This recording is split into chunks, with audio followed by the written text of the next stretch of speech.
Quick, gather up 2 of every animal. Oh my gosh. What? Trade secrets for homeowners! What's up, folks? Today I'm putting in doors. It's door day. And what a fitting song.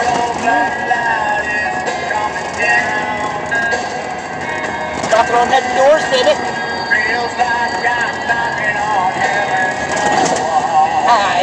I am putting in doors. Okay, so we're on the job. We're all set up. You can see this door is pretty smoked. So I'm going to show you the easiest possible way that I know how to get it done. And it helps to have the old breakout too. You got to cap it when you're done. So step number 1, get a screw done, and take the door off the hinges. Okay, so then rather get in here with a flat bar and try to jam this all apart, I'm just going to take the Sawzall, cut the jam right in half. It makes it easier to rip it out because we ain't saving it anyway.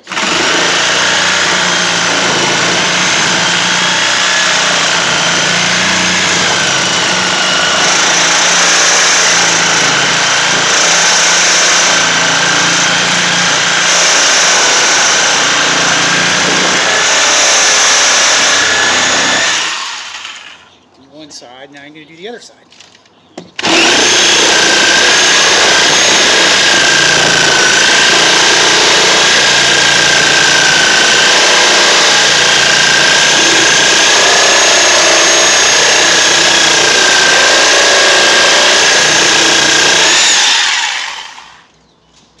Okay, we got 2 cuts. Now we're going to go get a flat bar and rip this son of a bitch out of here.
There you go. Makes it a lot easier to tear it out if you just cut the jam in half. You ain't saving it anyways. So I dry fit the door and the hole is definitely too tight height-wise. So now I'm going to take and run my circular saw along here. And that's going to get me like halfway through that 2x4 header piece, and then run the Sawzall the rest of the way through. I only need like 1/4 of an inch, but that's why you always measure the door, dry fit the door in the hole to make sure it's going to go in smooth. Trade secret number 1. Pre-measure, dry fit. Secret. Don't try this at home, folks.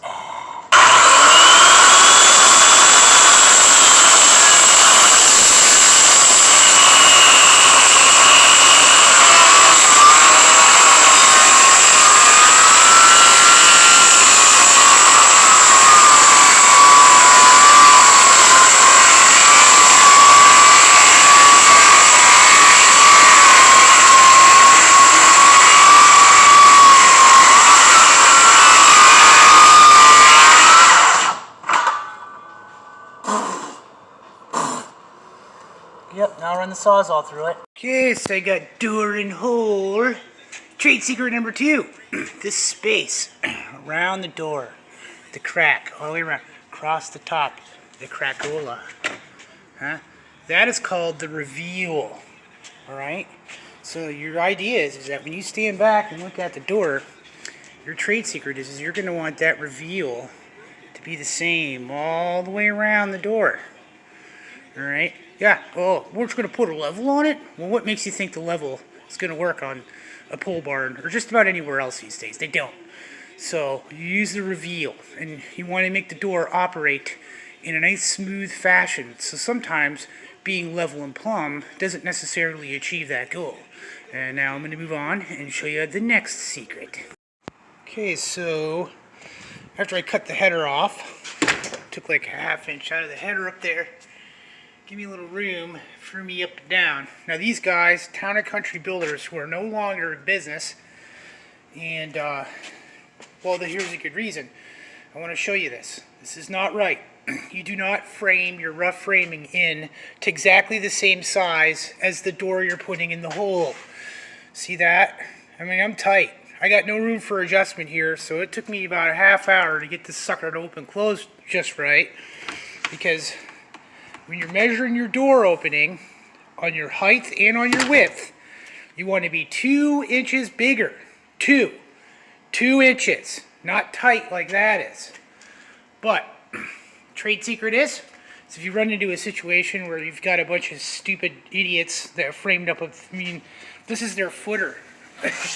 This is the foundation that they put this whole barn on. You know what I'm saying? I mean, it's stupid. Everybody's a freaking carpenter. But if you run into this situation, on the sides, you can usually beat these over with a hammer and get them over enough to get your door in and get some adjustment out of it. Now going on the up, where I had the case with the header over here, you have to cut it out. There's nothing you can do about it. Sometimes you just end up having to clean up other people's shoddy work, but that's why they're not in business anymore. So now on the other end of the building, I've got this door out of the hole and ready to go. And I'm going to dry fit my door before I go to install, and I just want to show you this here. What's this? Why is it packed out with 2 pieces of OSB? Well, because again, Town and Country Builders, they don't know what in the hell they're doing, and they screwed up the rough opening, so they had to pack it in with OSB. And then over here, you can see where they had made the original mistake, and they tried to cork it up with a little ripper in there. And I run into this all the time. I mean, I literally spend most of my time cleaning up after people who claim that they're carpenters. You may call us non-essential, but when you see bullshit like this, just goes to show you, everyone has a purpose.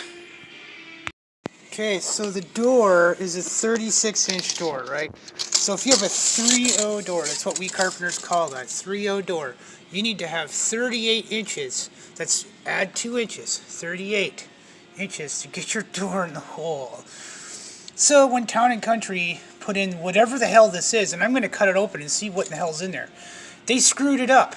So they weren't even right for 32, because if you add 2 inches, it should be 34, see? I mean, they're not even anywhere that's not even anything. So they packed it out with a 2x4 and some plywood. So now I'm going to cut it all open and try to turn it into something that's normal. Welcome to carpentry. Okay, so I got it all cut out and out of the way, and the hole opened up. And it looks like this whole building is sitting on a 4x6 post turned sideways with 1x wrapped around it. Yeah. Okay, so we got door and hole. Now look, I always try the locks and everything before I cap it. So that's the next thing we're going to do. So I'm going to make sure everything works smooth. So, you know, we're going to put our capping metal over this with the brake, put the J channel back in. But make sure that your door has proper and smooth installation qualities so that you can cap it. If something's messed up after the metal's on there, you're not going to get to it anymore. So there's a little trade secret door. Alright, so I got me a little cut station. All laid out. And I'm marking my pieces before I stick them in the brake. Okay, here's my big brake, remember that? Yeah, from my chimney flashing inner city diaper. Okay, so they sell like a fancy roller cutter and a metal feeder and all kinds of expensive accessories, but here, this is the pole man. The poor guy's way doing it. Just go right down that baby, like this. Cross. When you get to the end, try not to cut your brake because it is aluminum. Then you give it a bendy. I should be doing this two-handed. And you snap it off. And there you go. That's how it's trying to bring it back over here. I'm going to lay it back down on my painter's tarp. Now, if you don't have a work table and you got to be on concrete, use a painter's tarp because the concrete will scrape it all up. But normally, if I'm working on somebody's house, I'll go out there in the grass and lay it out there. Okay, so that's how that's supposed to go. I got one side in, the other side, put that in here. I measured a return 3/4 of an inch. It's 2 inches across the face of the brick mold, and it is 1 1/8 inches. See, now that doesn't look like 1 1/8 inches, but you have to look at this detail here. It raises it. So when you're cutting metal and you're putting metal on, it's not about being totally tight, it's about making it fit right. So here's a trade secret for you. You want to get yourself one of these. This is a soffit and fascia nailer. See, and it slips right over that bad boy. And that way when you're nailing, you don't slip and hit your metal with the hammer and dent it. I can't do this with one hand, so. So the last thing I always like to do is get me a rag with some WD-40 on her. Go around and wipe her up. Give her a shine down. Let's try to get any of your fingerprints and shit off of there. Not that you really can. Most of these doors have to be painted anyways. They're just primered. So I don't know if you knew that. But at least the jams. Or you can cap them by, see now look, when you cap the door and you go into this jam, you run into this seal here.